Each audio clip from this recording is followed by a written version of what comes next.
Yo, YouTube, this is Jordan Steele 88 coming at you with another video.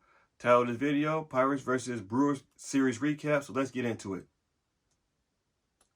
In the first game of the series, the Pirates lost 5-4. Rich Hill got into trouble in the bottom of the first inning and gave up three runs and one RBI walk in the first inning. Carlos Santana got a home run in the top of the second inning. That cut it within two. Chippy Marcano got a sac fly. Brian Hayes got a 2-run RBI in the top of the 8th inning. So, and the new guy who made his debut, Cameron Rodowski, whatever that was his name, he gave up a home run, but he shut it down after that. In the top of the 9th inning, the Pirates had chances to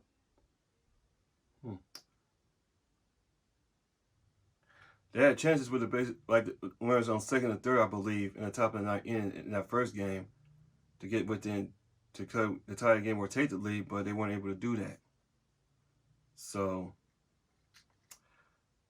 that's the first game of the series. Let's move on to the second game of the series.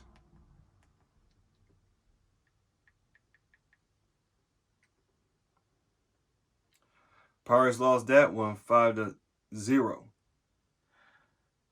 Mitch Keller played well in that game. He gave up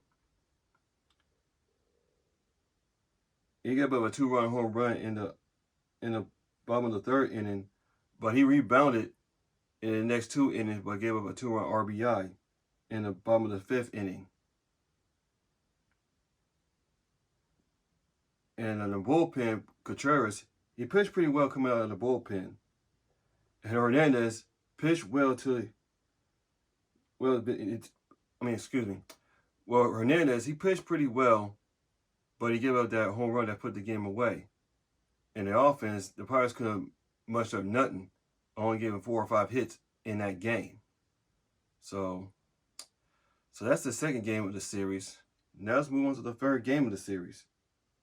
In the second game of the series, going back, they had no offense on that one, like I said before. Just getting 4 or 5 hits. Now the third game of the series, what we saw today, or this afternoon, Pirates lost that one 5-2. Ortiz, he pitched pretty well, especially getting out of jams in the bottom of the first inning, bottom of the 3rd inning, bottom of the 5th inning. Second inning, he had no jams. But he was pulled in the bottom of the 5th inning when the Pirates had 2 outs in the bottom of the 5th inning, and then Cameron Rodowski, making his second appearance, got out off of that, and then in his next inning, he played pretty well.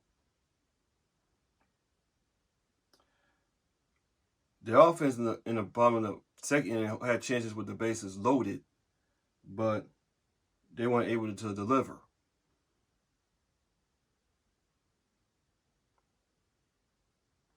Rodowski, like I said before, came in the bottom of the 5th inning with 2 outs and got out off of that. And then in the next inning he pitched pretty well. Perdomo pitched in the bottom of the 7th inning, pitched well in that inning, but in the bottom of the 8th inning, he walked the batter. Moreta, who's been pretty well this year, struggled in the bottom of the 8th inning, giving up that run that tied the game at 2 in the bottom of the 8th inning. And then Bednar came in, our closer, in the bottom of the 8th inning. Came in, struggled as well, giving up a sacrifice fly, and then 3-run RBI that put the Brewers up by 3 runs. So, and the offense came from Brian Reynolds' 2-run home run. So that was the offense for the Pirates. So that's the third game of the series. So the Pirates get swept by the Brewers. They got swept by the Cubs, and now they get swept by the Brewers. 0-6 on this road trip. Terrible and prophetic by the Pirates. Terrible. Just terrible. Straight up terrible. And I heard they're calling up Henry Davis, which I'm pretty happy about. So he's gonna play in the Cubs series tomorrow when the Pirates get back home. So I'm pretty excited about Henry Davis.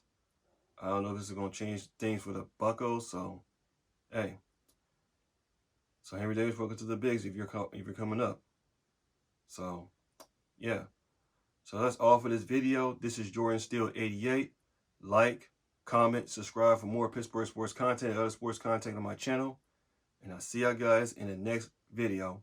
And as always, let's go Bucks.